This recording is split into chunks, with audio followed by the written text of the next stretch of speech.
Kyiv से Biden लौट के लौटते ही रूस ने आक्रामक रुख अख्तियार कर लिया। रूस की सेना ने यूक्रेन के कई शहरों पर ताबड़तोड़ हमले किए। रूसी सेना ने 24 घंटे में अपने फाइटर जेट से 22 एयर स्ट्राइक्स को अंजाम दिया और यूक्रेन के अलग अलग इलाकों में 30 से ज्यादा बार गोलाबारी की। रूस के विध्वंसक हमलों से कीव, बाखमुत और निकोपोल दहल उठा। खेरसोन में तो सड़क पर रॉकेट हमलों के निशान और खून बिखरा नजर आया। पूरा का पूरा इलाका जैसे श्मशान में तब्दील हो गया। लोगों के आशियाने तबाह हो गए और बाजारों में मातम का सन्नाटा पसर गया। З 15 грудня все це переживаємо. От бачите, 47-ма школа. Спасла тоді нас оця будівля, що пішла волна, а там дірка є, що снаряд не розірвала, і наш дом в ці... वहीं यूक्रेन के राष्ट्रपति वोलोदिमिर ज़ेलेंस्की ने खेरसोन पर हमले को लेकर पुतिन को आड़े हाथों लिया। Ворожі атаки, постійні інтенсивні штурми, яких Росія не припиняє, хоча і зазнає там шалених втрат. Генерал Сирський доповів про Бахмутський та Лиманський напрямок. उधर ताजा हमलों के बीच रूसी राष्ट्रपति व्लादिमीर पुतिन ने परमाणु एजेंसियों को तैयार रहने की बात कही, जिसके बाद यूक्रेन से लेकर पूरी दुनिया में सनसनी फैल गई। हालांकि अमेरिका और उसके सहयोगी देशों से मिल रहे हथियारों के बूते यूक्रेन ने जंग में दो हाथ करते रहने की हुंकार भरी है और यूक्रेन की सेना ने जमीन और आसमान से रूसी सैन्य ठिकानों पर ताबड़तोड़ हमले किए। यूक्रेनी सेना की ओर से जारी एक वीडियो में लड़ाकू हेलीकॉप्टर रूस के अड्डों पर बारूद बरसाते नजर आए।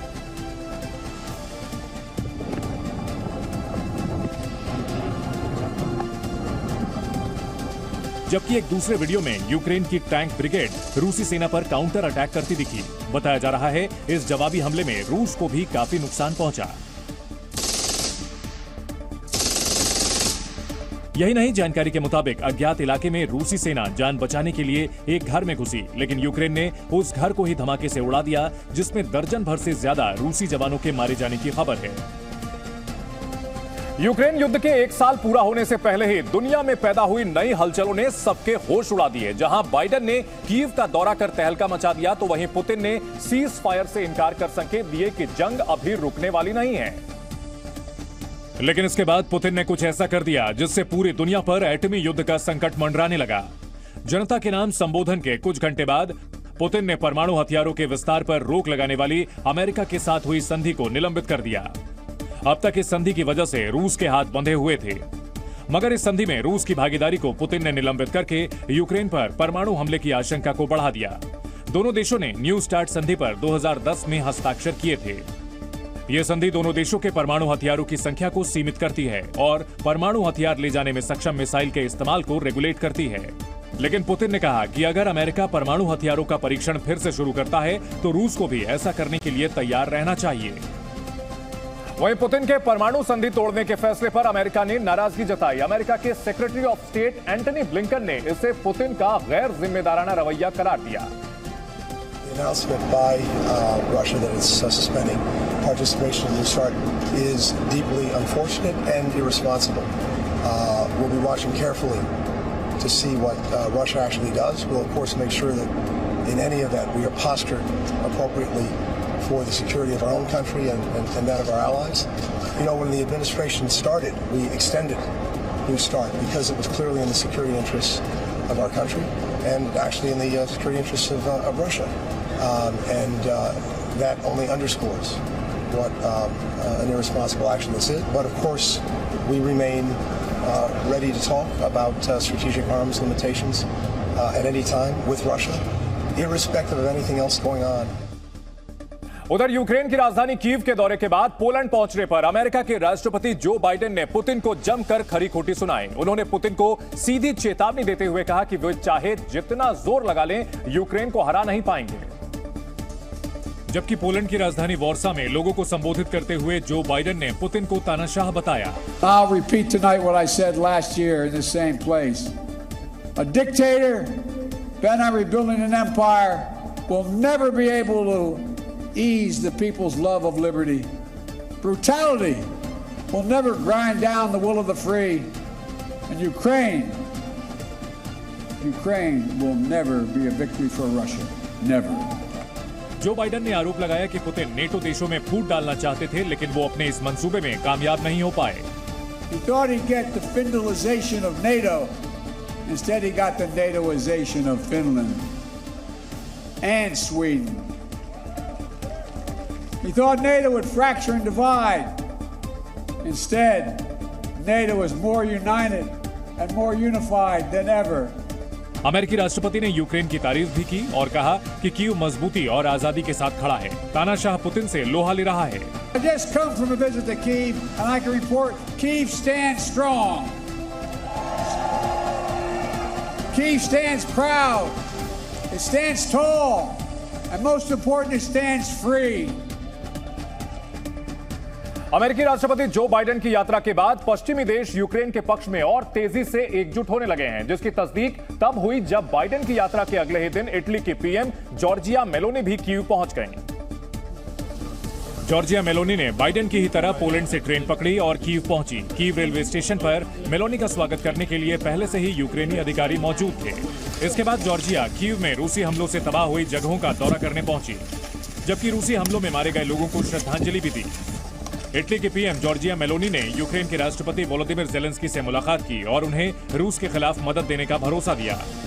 Noi ovviamente siamo pronti a fornire ogni possibile assistenza quando ci dovessero essere le condizioni per avviare un qualsiasi negoziato, ma fino ad allora noi offriremo all'Ucraina ogni genere di supporto.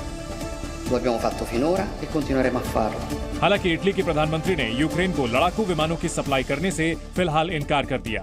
Aggredito tutte le armi che si forniscono sono armi difensive. Su questo credo insomma che bisogna chiamare le cose con il loro nome. Attualmente la fornitura di aerei non è sul tavolo, dobbiamo in ogni caso ovviamente prendere queste decisioni vedendole con i partner internazionali. Noi, come era stato richiesto e come dicevo, ci siamo. Uttar Pradesh में इन दिनों 10वीं और 12वीं की board की परीक्षा चल रही है, लेकिन नकल के खिलाफ सरकार के कड़े रुख को देखते हुए अब तक लाखों छात्र परीक्षा छोड़ चुके हैं। मंगलवार को यूपी बोर्ड की 10वीं की गणित की परीक्षा थी और जानकारी के मुताबिक उस दिन करीब 1.25 लाख छात्रों ने परीक्षा छोड़ दी। 16 फरवरी से शुरू हुई बोर्ड परीक्षा के पहले ही दिन 10वीं और 12वीं के करीब 4.5 लाख से ज्यादा छात्रों ने परीक्षा नहीं दी थी। जानकारी के मुताबिक अब तक 10वीं और 12वीं के 6.5 लाख से ज्यादा छात्र बोर्ड परीक्षा से तौबा कर चुके हैं। असल में योगी आदित्यनाथ की सरकार ने बोर्ड परीक्षा के दौरान नकल करते हुए पकड़े जाने पर एनएसए के तहत कार्रवाई के आदेश दिए हैं। सरकारी आदेश के मुताबिक नकल करने और करवाने वालों को 3 महीने तक बिना आरोप तय किए हिरासत में रखा जा सकता है। साथ ही बोर्ड परीक्षा में रुकावट डालने या व्यवस्था को प्रभावित करने वालों पर गैंगस्टर एक्ट के तहत उनकी संपत्ति कुर्क किए जाने की बात भी कही गई है और यही वजह है कि बड़ी संख्या में छात्र इस एग्जाम से हट रहे हैं। दिल्ली के लोगों की सुबह की शुरुआत आज घने कोहरे के साथ हुई। राजधानी दिल्ली में मौसम का मिजाज हर पल बदल रहा है। दिल्ली के कई इलाकों में आज सुबह घना कोहरा देखने को मिला, वहीं दोपहर तक तापमान फिर 30 डिग्री के करीब रहा। चारधाम यात्रा के लिए ऑनलाइन रजिस्ट्रेशन जारी है। पर्यटन विभाग के मुताबिक रजिस्ट्रेशन प्रक्रिया के पहले दिन 17,000 लोगों ने पंजीकरण किया। इस साल अप्रैल के महीने से चारधाम यात्रा शुरू हो रही है। केदारनाथ धाम में ताजा बर्फबारी के बाद शानदार नजारा देखने को मिला। रात भर हुई बर्फबारी के बाद मंदिर के ठीक बाहर शिवलिंग की आकृति बन गई। इस शिवलिंग का वीडियो अब सोशल मीडिया पर वायरल हो रहा है। जालौन में पुलिसकर्मियों को फिट रखने के लिए फुटबॉल मैच का आयोजन किया गया। इस खास फुटबॉल मैच में कई महिला पुलिसकर्मी भी शामिल रहीं। बड़ा भाई बनने की कोशिश करने वाले पाकिस्तान को अफगानिस्तान की सत्ता पर काबिज तालिबान ने ऐसा सबक सिखाया कि शहबाज सरकार की चूलें हिल गईं। अफगानिस्तान ने पाकिस्तान से व्यापारिक संबंधों पर अस्थायी रोक लगा दी और तालिबान सरकार ने 19 फरवरी से ही बॉर्डर बंद करने का ऐलान कर दिया, जिसका सबसे ज्यादा असर तोरखम में देखा गया, जो दोनों देशों के बीच आवाजाही और व्यापार का अहम ट्रांजिट पॉइंट है। तोरखम बॉर्डर पर पाकिस्तान से माल लेकर अफगानिस्तान जाने वाले ट्रकों की लंबी लाइन लग गई। करीब 6,000 ट्रक बॉर्डर पर फंस गए, जिससे न सिर्फ ट्रांसपोर्टर्स बल्कि व्यापारियों को भी भारी नुकसान हो रहा है। खबर न मेरा बारकड़े जालाबाद तजम शना बेंडे दा शिन मरचके दे टेंडा दा